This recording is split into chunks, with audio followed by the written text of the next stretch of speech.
Hello, everyone, and welcome to today's talk communication on the future of 5G in the world, lessons learned. So my name is Sandra Almeida. I'm the Executive Director of FAPDC, and I'll be hosting this session today. Our today guests are Pedro Sanguinho, he's Senior Manager of Deloitte, and he's joining us from Australia. Alessandro Gropelli, Director of Strategy and Communications of Etno, is joining us from Belgium. And Alexander Mogg, the practice leader of strategy and business design partner from Deloitte, Germany. And also Paulo Pereira, the director of strategy of strategy of innovation and technology from Altis Labs, joining us from Aveiro City in Portugal.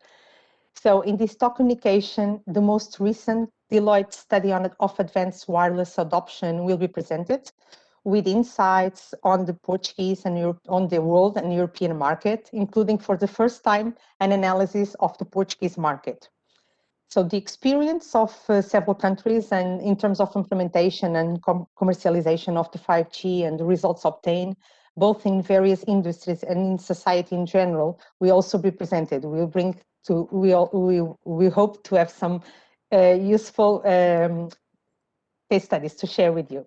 We will also debate some of these case studies of organizations that are already developing technological solutions based on the 5G mobile network.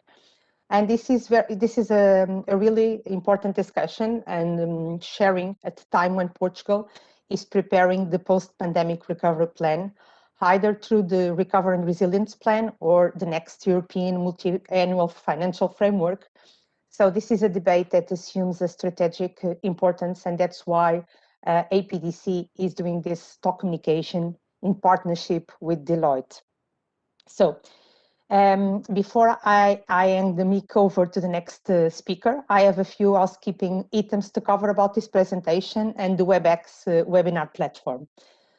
So first today's webinar, it will be available on demand after the live session, and it will all be accessible through a link that will be shared on APDC website and on the newsletter that we will be sending on the 22nd of March, not today as usual, but on the 22nd of March. That's when this study from Deloitte will be presented worldwide. So this is a first-hand presentation, but we will only send our newsletter on the 22nd of March.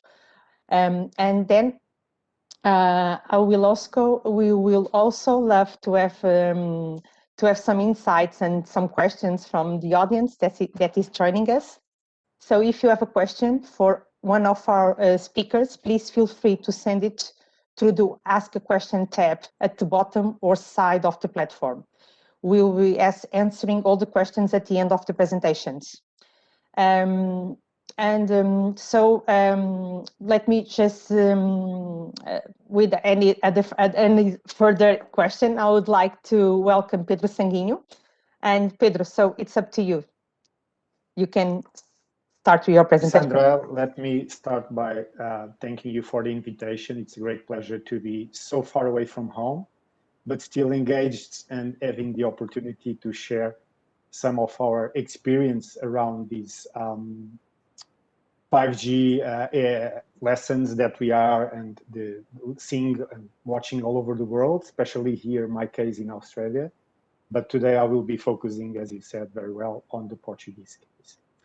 So let me start just to introduce the topic. We all know and we all have pretty clear that 5G is going to impact the world, the way we live, the way we work, but especially not just on the consumer side, on the enterprises. So enterprises have been through a massive digital transformation journey, and 5G is expected to enhance and further help this transformation, and so it's seen as a very important market to be considered for 5G transformation and power, innovation power that it brings associated with.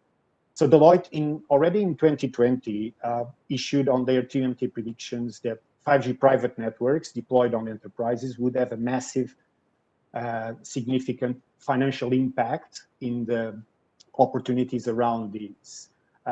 Today, we have seen these numbers getting inflated and materialized on different regions. So we see more or less around more than 1,000 5G, private 5G networks and 4G as well, implementations around the globe. We see that most of them associated on the initial cases around manufacturing and smart factories. It's also seen that around 30% only so far by the end of 2020 were on 5G.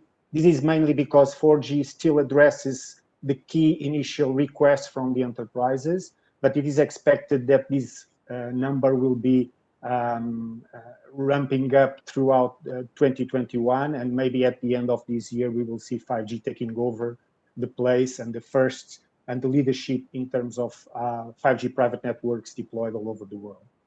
We also see, and thanks to the, let's say, some of the regulator policies, mainly in Germany and other countries, adopting the usage of 5G spectrum specific for private use of the enterprises, that clearly Europe took the leadership in terms of 5G private networks deployment.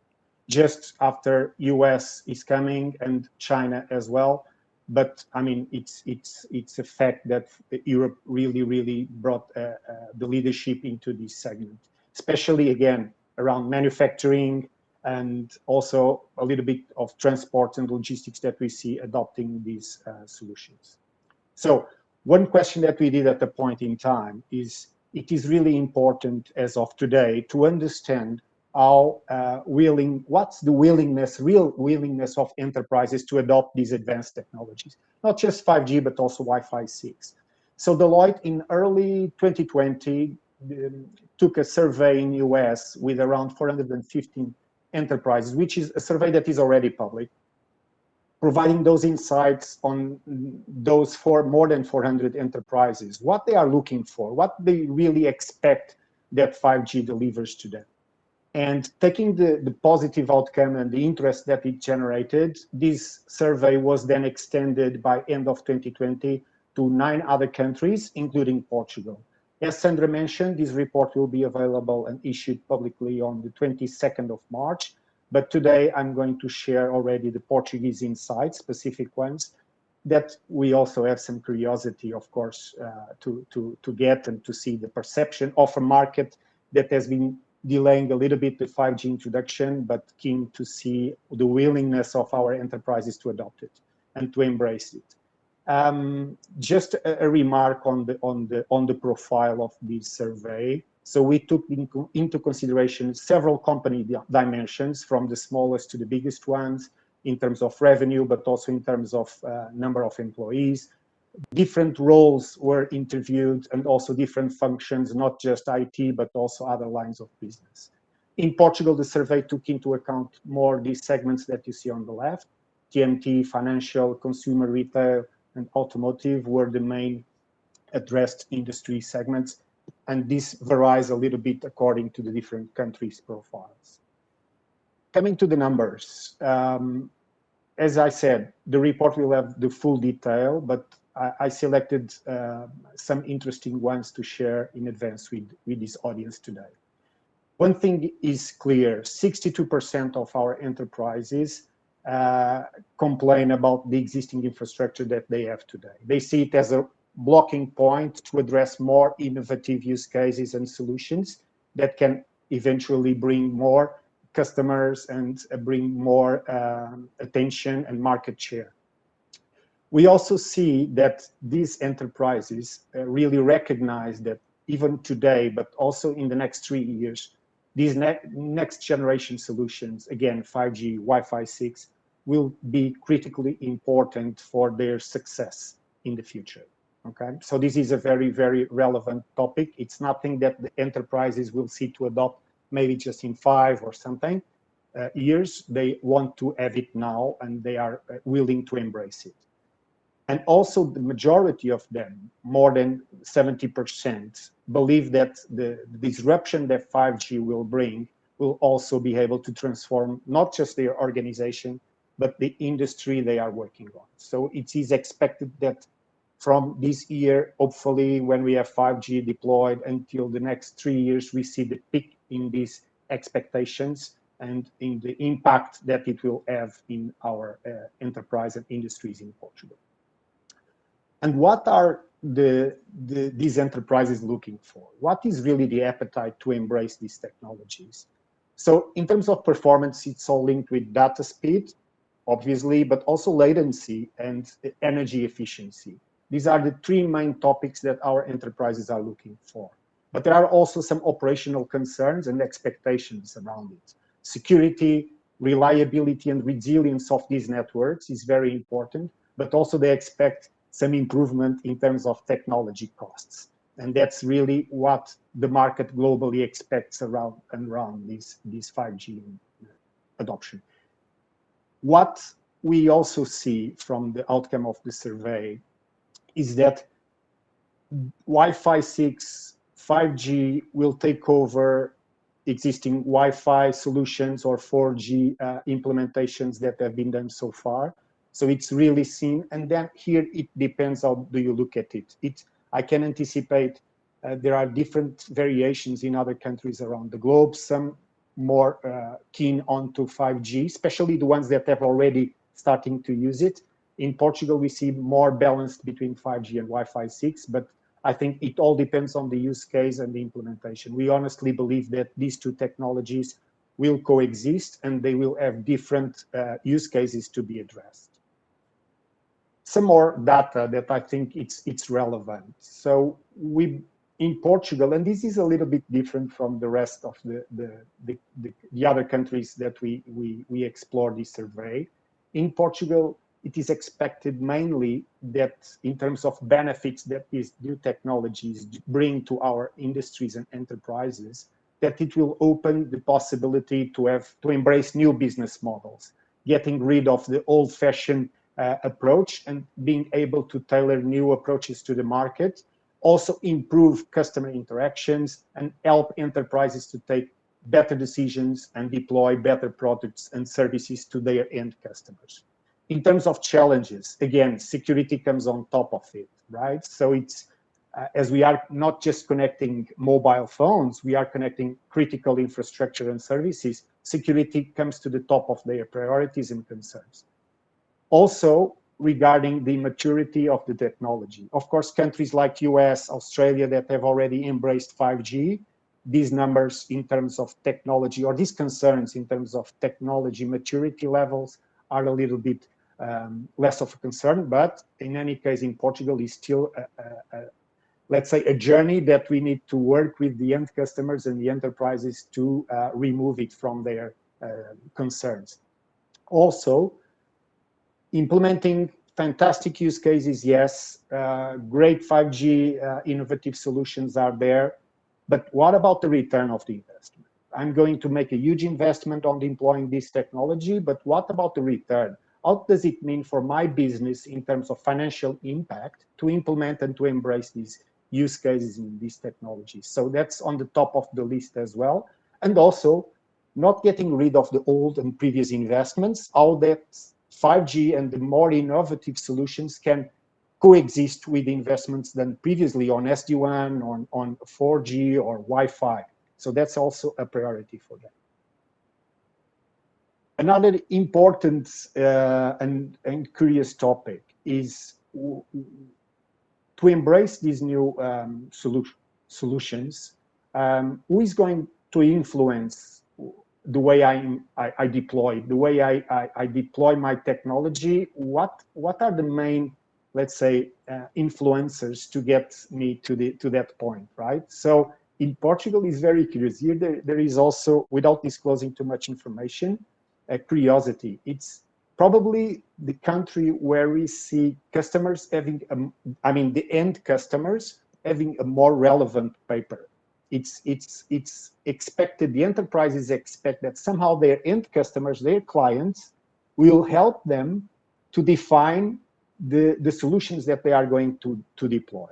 And then internally, of course, the IT staff, the telecom operators, the technology vendors, they all influence, but it's clear that in Portugal, customers come first. So what they are looking for, it's their expectation, it's the priority, on top of the priorities. What is also a fact is that, and this is a little bit of a challenge here, because honestly, we were not expecting this outcome, but this is probably one of the topics that is more consistent among the countries surveyed. It's that enterprises are willing to explore new providers, newcomers, more innovation around different segments. So not just in terms of technology deployment, but also in terms of integrators, in terms of device providers, cloud and hyperscalers. So the ecosystem is getting complexity as enterprises are willing to open the doors to other players instead of the ones that they have been working so far. Another curious point is to see that the expected, for instance, the mobile operators were not on top of the ones that the enterprises expect to support them on deploying the right solution to meet their needs. So they are, let's say, giving priority to system integrators, to partners that work with them for a long time. For instance, here in Australia, we work for many years, we work very close with mining industry or retailers, big players in the market. And they recognize these partners that work with them since a long time, that are helping them on a daily basis to overcome issues and deploy new solutions, improving processes. They are relying on them to advise them how to embrace 5G and other technologies. So it's really interesting to see that the network equipment providers, the mobile carriers, are not on top of these lists. And so let's see how it materializes really in the field, because it's a very curious topic. And to conclude, we are on top of my slot here. So just to retain, clearly what we have seen, that there is a clear focus and a ramp up in terms of embracing these new technologies. What we see is COVID as a little bit worked as a catalyzer to a booster, let's say, to this digital transformation of the enterprises. And so the willingness to explore 5G and Wi-Fi 6, it's becoming more and more on top of the list for these companies. It's also seen as obviously a critical technology to be embraced. Advanced wireless, it's also seen as opening the doors to other technologies. It's not just adopting 5G by being 5G. They see 5G as a way to deploy artificial intelligence, more automation, edge computing capabilities. So it's bringing a lot of new flavors into this ecosystem that they see critical to deploy more innovation and different solutions. So it's seen also that, again, it's a very important point to come back again. It's seen as an opportunity, a clear opportunity to embrace these new business models and not just being stuck on the old-fashioned way of doing business. Again, last point, ecosystem is becoming a little bit more complex, and enterprises are looking not just internally, but externally to get some support on how to embrace these technologies. It's not something that will be deployed in 2 days. It's a difficult exercise that starts to understand exactly the pain points of the enterprises and how these solutions can help them to address them and address it. So it's not just embracing or deploying a 5G technology because it's bringing the best of innovation. It's also to understand how does it really fit the enterprise and the industry's needs, and how you translate that in a financial outcome and on a business, or let's say at least on an operational efficiency improvement for these enterprises. So if you want to know more, then after the 22nd of March, we will be disclosing a little bit more of details. Thank you. Back to you, Sandra. Thank you, Pedro, for this sharing important insights. That we already have some questions around here on the Q&A. And with no further ado, I will ask Alessandro Gropelli to share his thoughts, his initial thoughts, then we'll discuss after. Good. Thanks a lot, Sandra, for the invite, and thank you, of course, to all the guests. A very interesting presentation from the colleagues. Maybe just for those of you who don't know us, we are ETNO, the European Telecom Association. We are around since 1992 in Brussels, representing the interest of European telcos. And among our many members, we are proud to have also a Portuguese one, that is Altice Portugal. In my presentation, I'll pick up on some of the things that the colleague just mentioned. But I would really want to start by telling you what are the top 3 things that we see European telcos being busy with across Europe. So when you look at the broader geographical Europe, of course, number 1 is the transition from the legacy networks to the new networks, 5G and FTTH, namely. We all know that sometimes it's easier to start from scratch than to transition from the old to the new. The second area on which we are very busy is a supply chain and network leadership. As you know, it's not the telecom operator alone that makes 5G happen, but we need vendors, and we need also to ensure that there is European leadership in the technologies that 5G brings with it. This is why I see many telecom operators working on edge cloud, but also on Open RAN as a way to consolidate and strengthen this leadership and actually innovate in the sector. The third area with which I see our members being busy is finding EU solutions in the digital services world. As we know, it's a world that is pretty much dominated by non-European players. So it's interesting that telcos are working more and more on cloud and on data services. And of course, 5G plays a key role in this. Now, if we go a bit into what we see from Brussels, I will show you some facts and figures of where is Europe on 5G. Well, here, first of all, you see a comparison between Europe and other key geographies like the US, Japan, and South Korea. And you can see that in terms of LTE or 4G, we are pretty much fine. But if you start comparing us on 5G, there are 2 things that can be said on this chart. One is that we made significant progress with respect to 2019. So we shifted from at least 13% of the European population having access to at least one 5G network in 2019 to over 25% in 2020. So if you compare Europe to Europe, the situation is good. But if you compare Europe to the others, to the States and to South Korea, the situation is not that good, because you see the orange bar here. The US already have 76% who got at least one 5G network, and South Korea even more stellar. What if we look at the revenues? Because clearly we need to worry and be interested about the health of the telecom sector, because it's the one that is going to invest in 5G, right? Here, look at the mobile average revenue per user, which is a metric that we use a lot in our industry to understand how healthy we are in terms of business. I think the situation is pretty telling. The average revenue per user in Europe is far, far smaller than in other continents and in other geographies. Going forward, let's also look at the usage and the spend. So are Europeans using as much as the others? And ultimately, are they spending as much as the others? I think that here the blue balloon is the interesting thing to look at.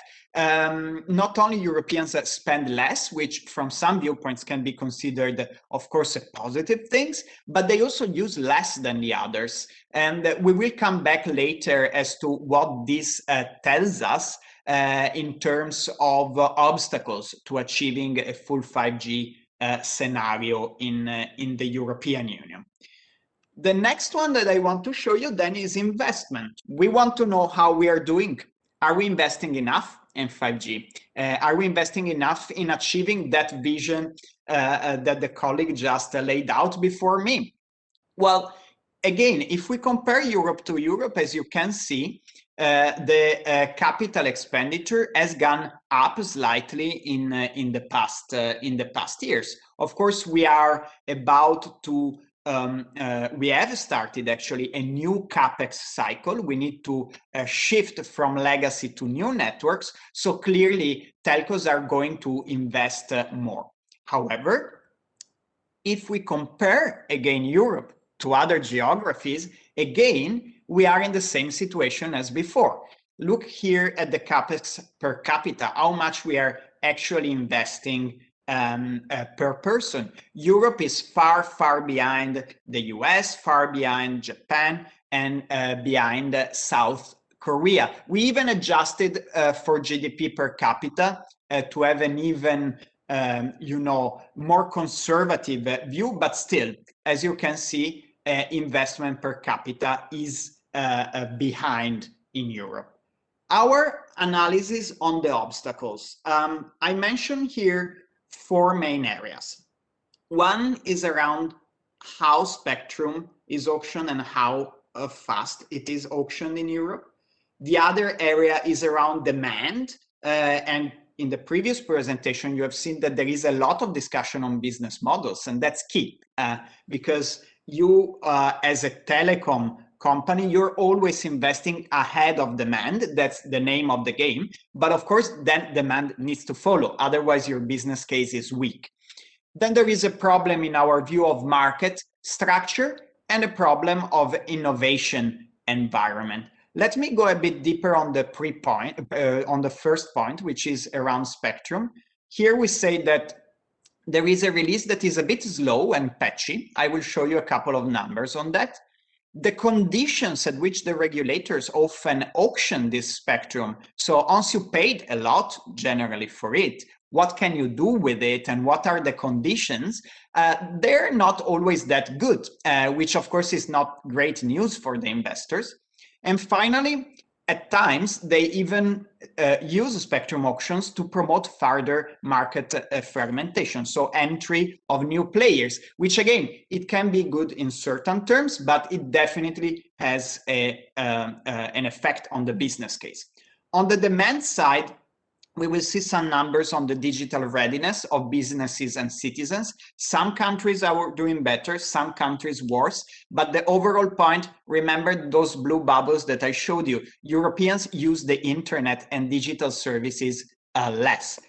And of course, there is a bit of a weak digital situation in public administration and healthcare. Let me show you quickly the numbers. Here is what I was telling you about spectrum. When we published our State of Digital report, so data that is updated to 2020, only one EU country completed 5G auctions, and 12 didn't even start. So as you can see, this proves a bit the point on having a slow and patchy spectrum auctioning. Plus, in some cases, prices are very high. Here is the prediction that we are making on how much spectrum auctions will cost to European telcos, more than the 4G ones in an accumulated fashion. And you know that when you paid for the auction, that's when then you can start to invest in the real thing, the towers, the proximity data centers. Here another one. I mentioned fragmentation of the market. Here we calculated a bit the share of mobile revenue by operating group, and we compare geographies. Of course, you cannot always compare 100% Europe with the US, but I think that this chart gives you an idea of how fragmented our market is from a global viewpoint. Next is around disinformation. Here, Portugal is doing well. But we did an Ipsos survey last year in which 54% overall was positive about 5G, 36% of the public opinion was neutral, and 10% was negative. That 10% tends to be very loud. But it's interesting to see here in the chart that you can see how Portugal is a more tech positive and 5G positive country. And I think that you should be actually proud of that. Zooming a bit in, there are myths that are pretty wild out there about 5G. There is people believing that it has something to do with COVID, and there is people believing that it has something to do with harm to bees. And then there are, of course, legitimate questions on are you taking care of the impact of the environment? How will you safeguard my privacy? But I think that politicians and companies actually need to be very worried on the threat of disinformation, because it can escalate very fast. So it's important to engage with audiences. Here, towards the conclusion, one of the obstacles that I mentioned is demand and uptake. And I told you it's patchy. There are some countries that are doing very bad. There is a north-south divide. There is a west-east divide. So it's good that just last week, the European Commission presented the Digital Compass. The Digital Compass is the set of the targets that the European Commission gives to Europe for the next 10 years. As you can see, there is the supply side, connectivity. They aim at having gigabit for everyone and 5G for everyone between now and the end of the decade. But interestingly, for the first time, they put forward also strong demand side targets. What about SMEs? What about skills? What about the uptake in digital services, digital identity, and health? These are all key drivers. And if you don't look at the demand and look only at supply as a government, this will be a problem. I think that this can be a huge inspiration for the Portuguese government as it looks at how to use the recovery fund. Because here you kill multiple birds with one stone. You make your society more digitized, you make it smarter, you make it greener because emission will go down, and you will also drive the case for investing in 5G networks. So I think digitization and funds for demand are something that governments should really look at. Closing on the opportunities, I think the colleague who spoke before said before much more than me, but at Ethno we are looking at also from the viewpoint of the SDGs. And I can tell you that in Brussels right now, there is a huge awareness of how 5G can enable a lot of the sustainable development goals. Here you see the ones that we believe will be most empowered by 5G. And I can also tell you that later this week, the European Commission and the industry will put forward the long-term vision on the enabling potential of the industry, especially when it comes to the environmental side. So this is in short the picture, how we see it from Brussels. Here is where you can follow us and get European news. Thanks a lot for the time, Sandra. Over to you. Thank you, Alexander, for bringing us such an interesting presentation with so many insights. And with no further delay, I will ask Alexander Mogg from Germany, from Deloitte Germany, to share his thoughts, please. Hello, good morning, everyone. It's a pleasure of being here and talking to you. I'm going to do something a bit unusual for a consultant. I'm not going to use any charts or diagrams or whatsoever, but I'm going to tell you a bit about the state of play of 5G in Germany, and some of it is going to address the points that my predecessors have already made. So first of all, Germany, as you would expect, is a very mature mobile market. We have 83 million residents, and we're having 144 million mobile connections, not counting for any IoT stuff. I do confirm the trend that we saw from Alessandro just now. Our usage compared to other countries is actually fairly low. We're having 95 minutes on average per user per month on voice calls. And on average, by the end of last year, we had like 3.8 gigabits per month, gigabytes per month. So that is even lower than the EU average of 6, which is basically, Germany is a very rich Wi-Fi country. So most people are actually offloading their mobile communication when they're home or in the offices to any type of Wi-Fi solution. Now, where is Germany in the 5G rollout? First of all, we're seeing a lot of activity. It's all based on non-standalone 5G at the moment. It's all based on an LTE signaling carrier. Deutsche Telekom, Vodafone, kind of the strongest players so far, as well as Telefonica, are heavily focusing on dynamic spectrum sharing, DSS. And so we are building on a very, very large 4G, very large LTE base. 3G UMTS is already in the rollback, and we expect that most of the UMTS infrastructure will be decommissioned in 2021. The frequencies that we are currently seeing for 5G are in the 3.5, 3.6 spectrum primarily, and we will see that the 2.1 gigahertz former UMTS will now come into play with the rollback of the 3G network. Vodafone is the only player who makes more excessive use of the 700 megahertz spectrum, which is going to be very interesting for, in particular, rural coverage. By the end of 2020, what was the status of the 5G rollout? Vodafone was actually, the first in the market, lighting up 5 towns already back in July 2019, right after the finalization of the 5G spectrum auction. By now, by end of 2020, they had 5G coverage in about 800 towns with 700 antennas and about 2,500 sites, kind of covering about 16 million residents. That's about, just a little less than 20% of the population.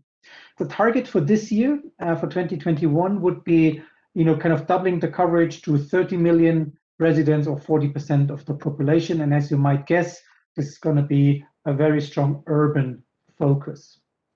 Deutsche Telekom started a little later, but they are the fastest in rollout.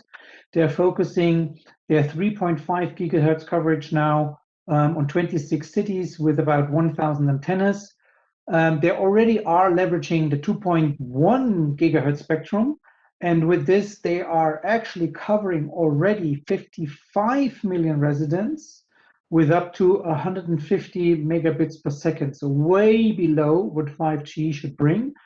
But again, they're using dynamic spectrum sharing.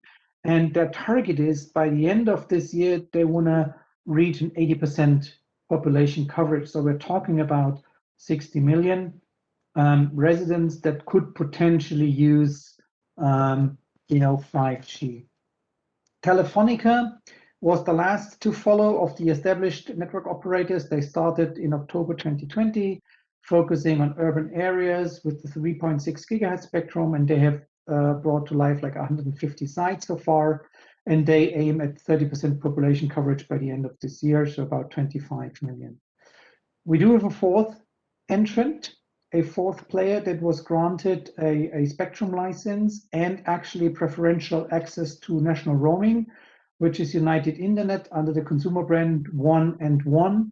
They announced that they are starting their rollout of the network in this year, latest by the summer. It's interesting to have a look at the regulatory coverage requirements that came with the spectrum auction back in 2018. So the regulatory requirements actually are not that ambitious, I might say. By the end of 2022, so in about 24 months from now, 98% of households should be covered with more than 100 megabits per second. The interesting twist here, this is not households across the entire country, it's households per state, because we have a very varying population density between the states. We have states with a very high population density, where reaching 98% coverage should be fairly straightforward. And we do have states with a very strong rural population where obviously the coverage obligation is a bit more cumbersome to achieve. Also, by the end of 2020, all highways should have a coverage of at least 100 megabits per second, and all main rail tracks with more than 2,000 passengers per day should also have 100 megabits per second. By the end of 2024, all roads should be covered with more than 100 megabits per second, all roads, no exceptions, and with a latency of less than 100 milliseconds, which kind of paves the way for more autonomous driving very clearly. We should have all rail tracks covered with more than 50 megabits per second. Now, interesting to note that this is not limited to 5G. The spectrum owners, the network operators, are open to use any type of technology to reach that coverage. And also interesting to note, there is much looser coverage obligations for the fourth entrant, United Internet, because they're starting on a blank sheet of paper. They don't bring any legacy network to the game. Now let's spend a minute on the fourth network operator. Germany went through quite a history of consolidation. When the 2G GSM started back in the early 90s, the regulator already required the network operators to enable what we at that time called service providers. Today they would run under the MVNO expression, to be allowed on reselling any of the networks. So we had a very vivid MVNO and service provider landscape. In peak times, I think we had more than 40 MVNO brands in the market. This has massively consolidated to about 5 really relevant ones in the market.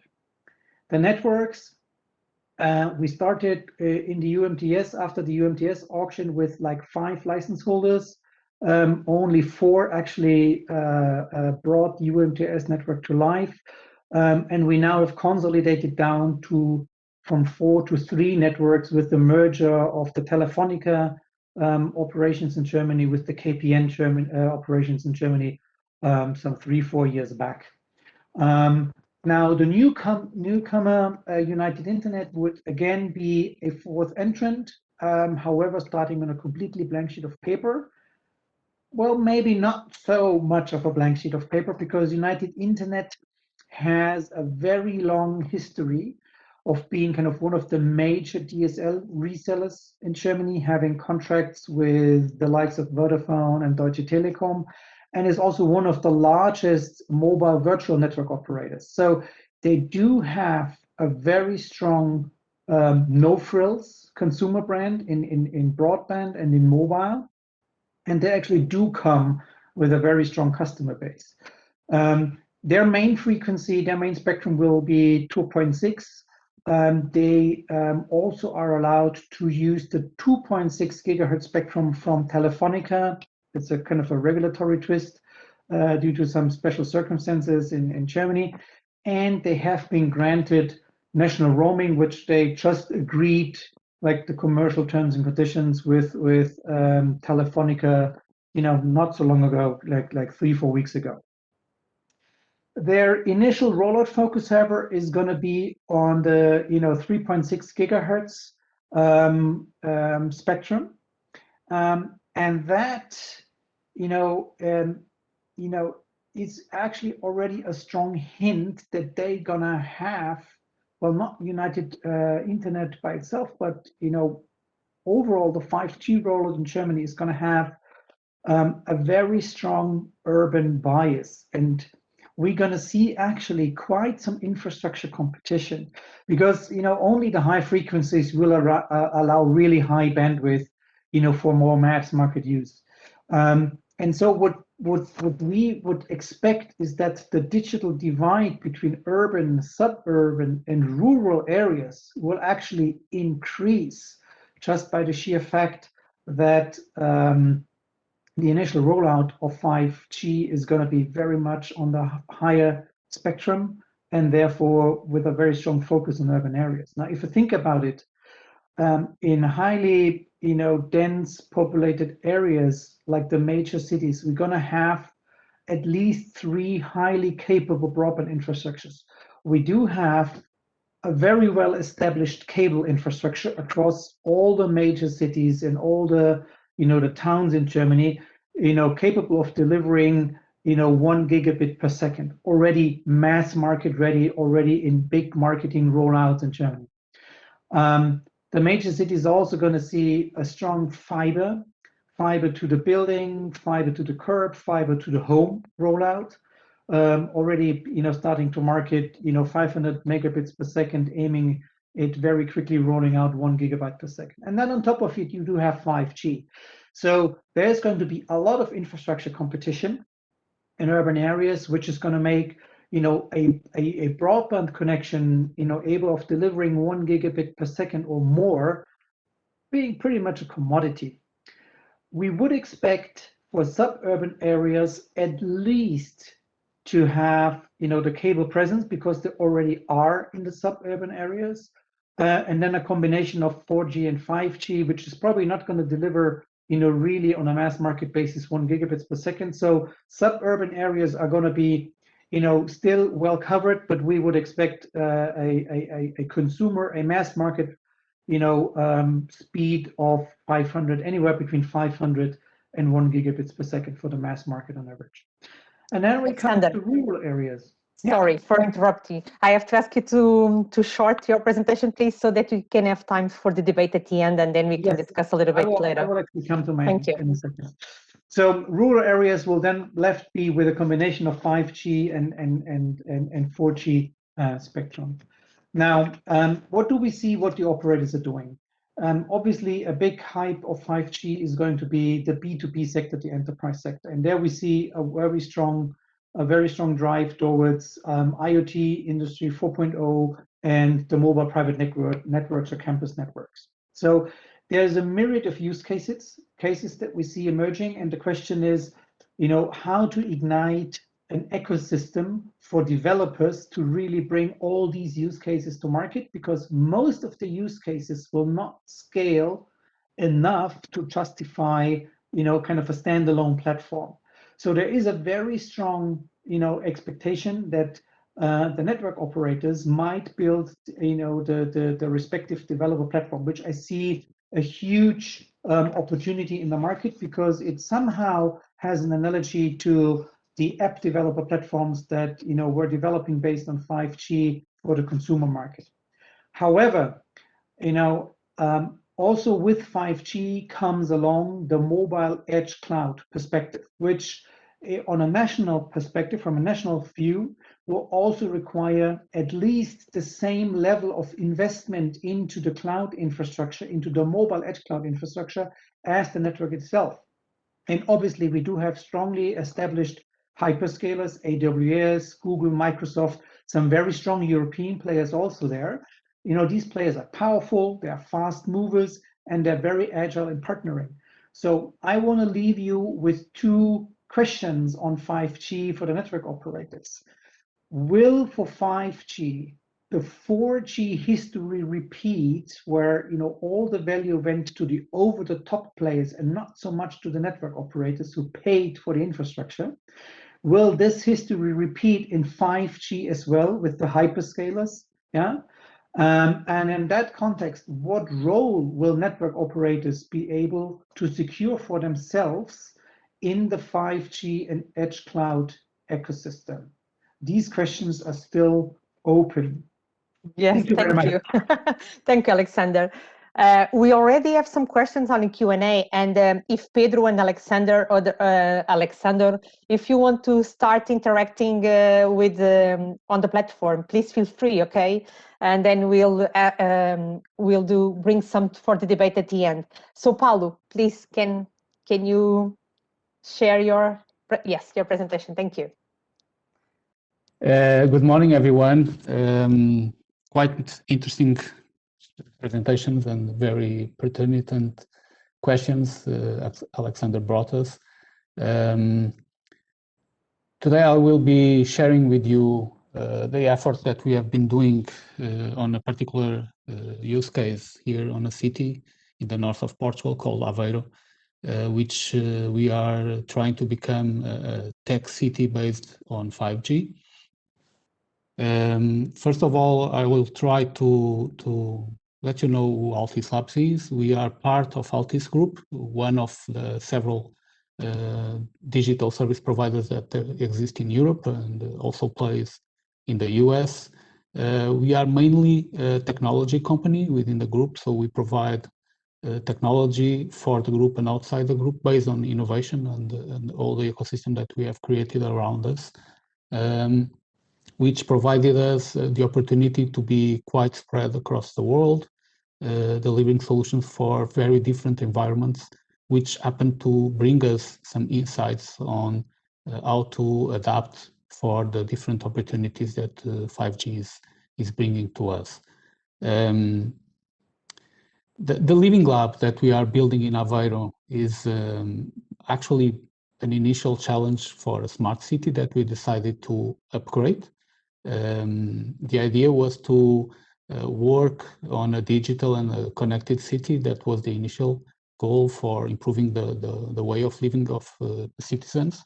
And there are four main pillars that we are trying to address. First one is related with technology and all the services that technology can bring along, and also the apps.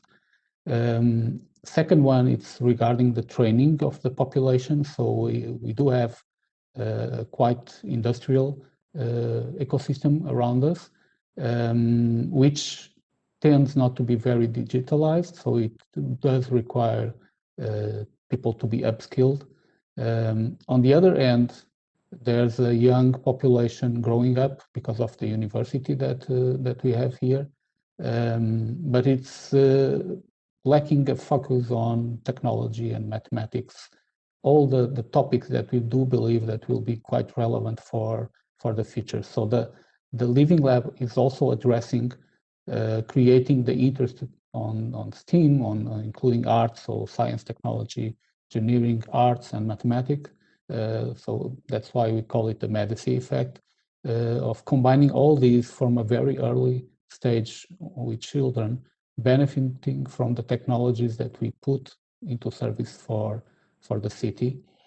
And then, pretty much answering to one of the questions that Alexander brought us, we have a set of challenges that are put to the community in order to have companies, startups, SMEs, trying to leverage what we have created in order to create new opportunities of business and to scale up some of their ideas using the environment. It's a very interesting ecosystem that was able to create. So there's the municipality, there's the university that are the main drivers for the project. But then we are providing a strong technology guidance and some of our partners as well. We have strong industry presence here as well, providing challenges, which tends to be creating, we think, a very successful use case on the Living Lab. On our case, what we have been providing here in terms of technology for 5G is a set of networks that we made available for the program. There are 3 different places where we have technology available for the Living Lab. One at our campus that is driving 2 different approaches, one based on open source, so cost effective, another one based on commercial platforms, a distributed run that covers both the city for the project, our campus for dedicated advanced proof of concepts, and we are working on having one of the highways of the city covered as well. There's a set of projects that are using this that cover both IoT, they cover V2X. We are working on the edge for the city as well. So there's a lot of interfaces. Then we have another infrastructure available on the university for the students to use, and it's also providing service for one of the use cases that we have in the port. So Aveiro is a city which also has a port, so it's a quite interesting combination. And then there's a dedicated infrastructure from one of our partners that is providing service to the industry part. So quite rich environment for connectivity. But we do believe, so this is an overview of the coverage in the city. So you can see here the city, the main city is in this area. So we have 3 main sites providing coverage, and there are 3 big axes within the city that cover the main part and where the use cases are provided. Then we have the port here, and then there's a plan for covering all this area around the main highway in the city, so that we can increase the number of use cases that can be tested using the infrastructure. Beside technology, we also think that innovation should be business driven.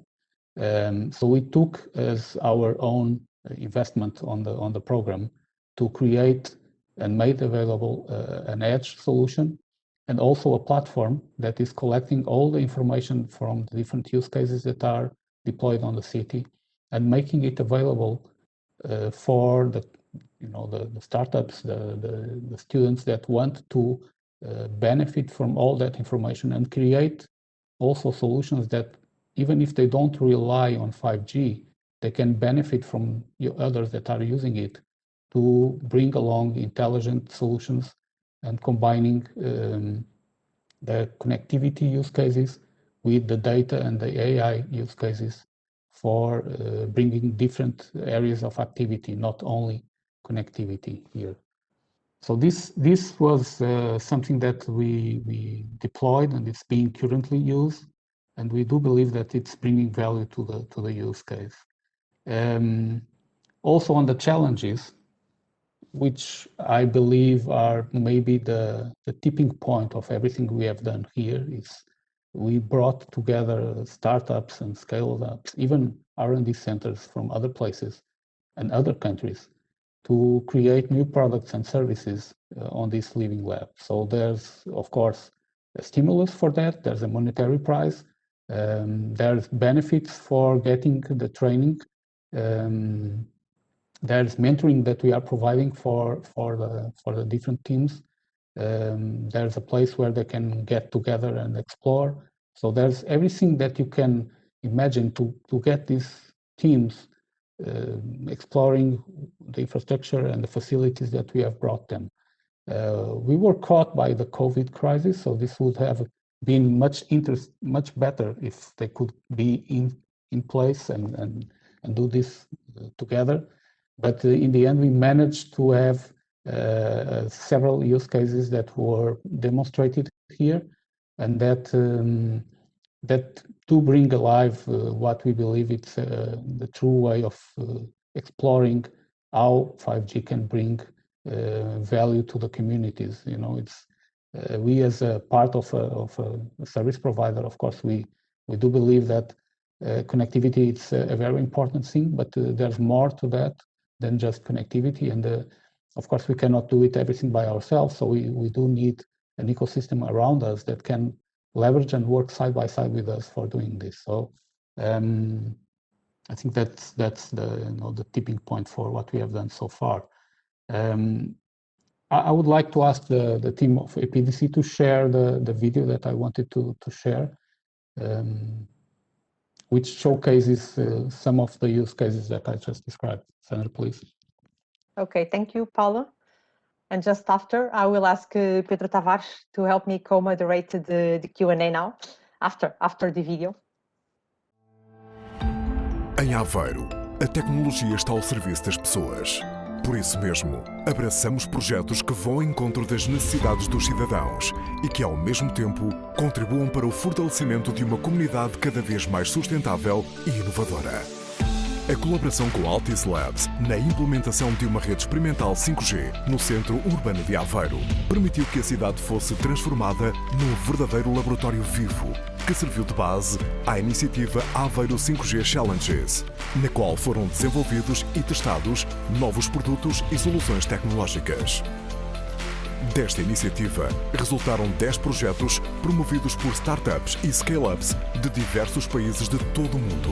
Estas entidades encontraram em Aveiro o ecossistema perfeito para desenvolver e testar as suas soluções e tecnologias inovadoras, tendo por base a rede experimental 5G. O Centro Urbano de Aveiro foi o laboratório onde o desenvolvimento destes projetos ocorreu, bem como o palco da apresentação das diferentes soluções. A Aveiro Tech Week acolheu vários eventos que permitiram reunir especialistas nacionais e internacionais para debater a crescente importância da tecnologia na gestão das cidades e no aumento da qualidade de vida dos cidadãos. Esta foi, sem dúvida, uma excelente oportunidade para dar a conhecer o ecossistema e cultura empreendedora, tecnológica e inovadora da cidade e do país. O sucesso da iniciativa espelha-se nos resultados obtidos. Os finalistas selecionados apresentaram os seus projetos em sessões de pitch e em demonstrações públicas em vários locais emblemáticos da cidade. Os 3 projetos melhor classificados receberam um prémio de 25 mil euros cada. A Live Electric Tour trouxe a possibilidade de usufruir de roteiros efetuados por carros elétricos, recorrendo ao live stream em 5G para acompanhamento remoto da experiência. A Eva Drones, com os seus drones intermodais, terrestres e aéreos completamente autónomos, demonstraram o potencial de transporte de amostras biológicas. E a Biométrica, que desenvolve biosensores aplicados na roupa desportiva, mostrou como uma digital skin pode obter dados biométricos relevantes para a performance desportiva dos atletas. Este conjunto de ações demonstram bem a aposta e o crescimento que a Aveiro está a fazer na área das tecnologias, com vista à sua aplicação na vida de todos os dias, tirando proveito do notável ecossistema institucional e empresarial existente. Depois do sucesso alcançado, contamos com a sua candidatura para a segunda edição do Aveiro 5G Challenges. Nós já ficámos aqui a conhecer alguns dos projetos, não é? Exatamente, pronto, a ideia era essa, mais do que ter aqui um conjunto de slides. Okay. Dar-vos a So perceber. this was an opportunity for us to meet some of the projects that were awarded in this event. So Pedro, do you want to put any question that you would like to ask our guests just for the kickoff? Sure, Sandra. So thank you very much. Good morning to all, to you and to all the participants of this webinar. Thank you for the presentations that we already had. And I have a question for Paulo. So Paulo, good morning to you. Most probably you are in contact with other living labs in Portugal and maybe in the rest of the world, because there are a few of them quite interesting. Do you have any other stories to share? I'm quite aware of some of them very interesting related to ports. So living labs that are trying to simulate the using, or they are using 5G to simulate use cases for ports. I'm thinking of the port of Antwerp. For that is one example, but most probably you have more examples to share with the audience, and I think we will be happy to hear from you any other examples. Yeah, we did, as part of the work that we have done on preparing this living lab, we did interchange with a few of them. I would highlight maybe Dublin ones, where there's a very interesting initiative to stimulate the docklands on benefiting from what 5G can bring on a pure urban scenario. They have a similar approach to what we have done. So they covered the city with that part of the city with 5G connectivity. They created opportunities for the ecosystem to be creative using it and leverage the challenges that specific part of the city brought to them to address and provide solutions for it. Another one that is quite interesting and for its scale and for its relevance, it's Milano. Milano, it's there's a huge living lab over there. They made it massive to the city. They have I would say maybe 40 different use cases being implemented, ranging from mobility to health to tourism to you name it, industry. Of course, there was a much higher investment. They have done it. They also have done it in a partnership with a service provider, just like here in Aveiro, we were part of the investment round that supported the project. In Milano, there's also that scenario, which I believe it's quite relevant. You cannot do it by yourself alone if you don't have all the relevant parties engaged. So I would say these two for me are the one similar to the scale we have, which is Dublin, another one huge and very comprehensive, which is Milan. Okay, thank you, Paulo. So Sandra, I'll ask your help in order to see if there is any. Well, there is a couple of questions in the chat. Yes, maybe you can. Yes, I've asked to our guests to answer them, and I've seen that like Alessandro Gropelli has been quite helpful answering almost all of the questions. So, but I think that one of the things that Alessandro mentioned, and it's a question for Portugal market. So Alessandro, you mentioned that the offer side, on the offer side, the market fragmentation can be an issue.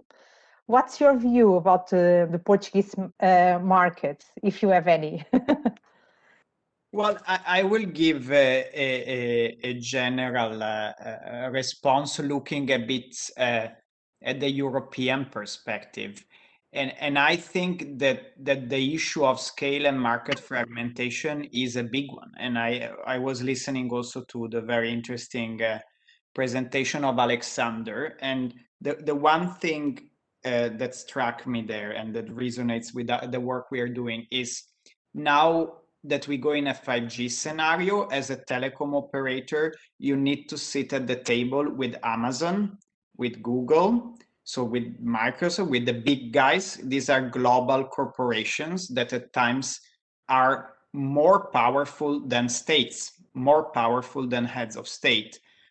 And you need to discuss with them because you need to bring innovation at the edge of the 5G network. So in my view, we need as Europeans to reflect on the fact that when you have a Portuguese telecom operator or an Italian telecom operator sitting at that table has more weight on one side, and it's not the European one. So the ways in which from an ethno viewpoint we are looking at it is, one, reflect whether pushing more and more retail competition is the thing that you want to do in this specific historical moment. So whether today we shouldn't be more informed, as Brussels says a bit, by industrial policy rather than only competition policy. Competition policy is important. It's about citizens and consumers.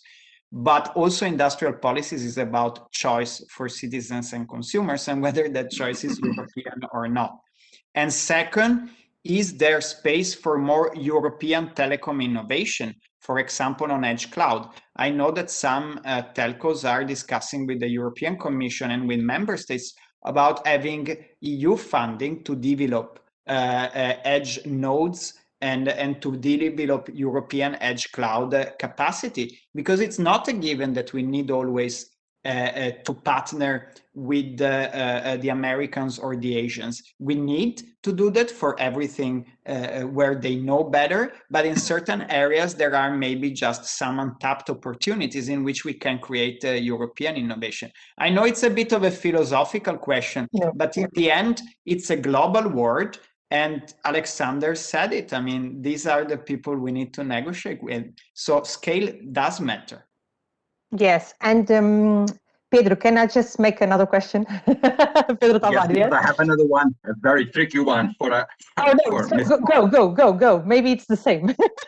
Okay, it's a tricky one, Alexander.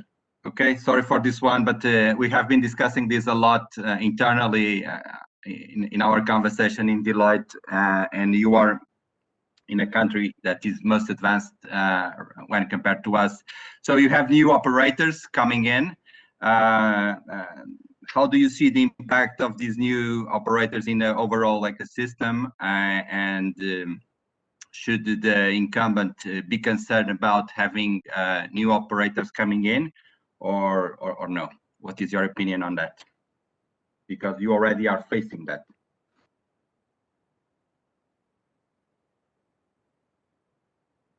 Let me repeat what we just heard about, from Alessandro. It's a decision between, competition policy versus industrial policy. Yeah, I think the fourth operator doesn't really bring a lot of value to the table. The way it is structured to increase competition in the already overly crowded urban areas. So, where is the added value, right? Where is the added value? It's going to be a fourth network that's going to cover the same area. There is no economic benefit from a national perspective in that sense. Yeah, I would rather look for regulatory mechanisms, and that may very well be regulatory incentives to cover much better the regions outside the urban areas, because a lot of medium-sized companies, a lot of industrial zones are actually outside of the urban areas. So this is where we need the infrastructure. Yeah, this is where we need better coverage and where we need alternatives, mobile and fixed broadband. I would also look for incentives that accelerate the build out of the edge cloud capabilities. Yeah. Having 4 operators build the same infrastructure 4 times, doesn't really help. And again, keep in mind, this is not just mobile 5G we're talking about. At the same time, Germany is pumping some 20 to 25 billion euros into the fiber rollout, yeah, in the next 5 years. So, if we think about the 5G license, the 5G technology rollout, the fiber rollout, and the edge cloud rollout, we are talking about anywhere between 75 and 100 billion euros, into parallel infrastructures. Now, from an industrial perspective, there is room to optimize, right, in order to get more bang for the buck. I'm not saying that we should eliminate competition. I'm not saying that we should have only one network. I'm just saying we should somehow think of smart mechanisms to redirect this humongous investment so that we have better coverage, faster coverage, and faster cloud capabilities. Yeah. Okay. Alexander. Understood. Yes, we are already almost at the end, so I think it's better if we ask our speakers for final comments.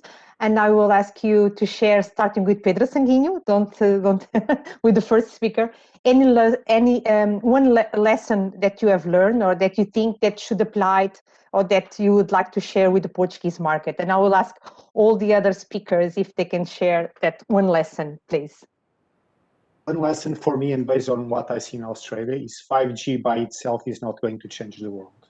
You need to accommodate 5G. It's an opening door. It's opening the door to new innovation, new innovative solutions, but other technologies are, let's say, powered by 5G. And it's that mix, artificial intelligence, machine learning, automation, it's all that together that will make the difference in the world that we expect to have this 5G huge impact. Thank you, Pedro. That's it. Yes, Alessandro Gropelli. We'll sit the same order, please. I am very positive, I think, from the presentations of today. I think it's about use cases. So I think it's an upbeat period actually for telcos, and we're going towards a new era, which is gonna be a good one, where I think stakeholders realize more and more that telecom operators are a central part of the solutions of many of the problems that we have. At the same time, policy-wise, of course, we are a trade association, so that's our core business. You guys have some big important decisions on spectrum in the coming weeks and months. So I think that having a clear idea of what the main objective of today is, that's gonna be fundamental. And in our view, the main objective of today is let's do the shift. Let's go to 5G, let's go to fiber and create the conditions. So maybe now a bit like the air that we breathe here in Brussels. Now it's a bit the period of industrial policy in this historic moment. So I hope there will be good decisions coming up. Yeah, we too. We too. Alessandro Mogg, please. I think 5G and fiber are awesome technologies, and we will see, quite some interesting use cases popping up for every one of us. I would love to see governments, countries think about how can we build an ecosystem that keeps some of this humongous value add that will be created in the country, in Europe, and not leave it to the hyperscalers, to the global players. How do we build, in joining forces with the networks, how do we build a developer platform, a developer ecosystem, that will create all these many use cases? And Paulo, finally, please.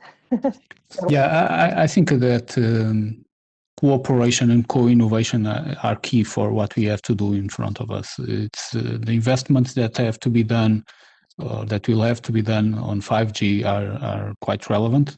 And we are not just talking about the network, it's the network, it's the near core and the near edge. But the most important thing that we can do is to create the ecosystem that will assist us benefiting from it. Opcos won't do it by themselves alone. There's a need for having startups, SMEs, enterprises, industries, understanding the value of it and pushing for it, bringing their challenges, bringing their will of solving issues, and benefiting from the technology. 5G is just technology. Yes, I think that we have a shared vision. So thank you all for our speakers and our participants, and also our sponsors from APDC and the partnership that we had with Deloitte for this webinar. And I hope to join you, to have your presence in the future events of APDC. So thank you very much. Thank you. Thank you. Good morning. Bye-bye. Good morning Take to all. care. Bye-bye. Bye. Cheers. Bye-bye.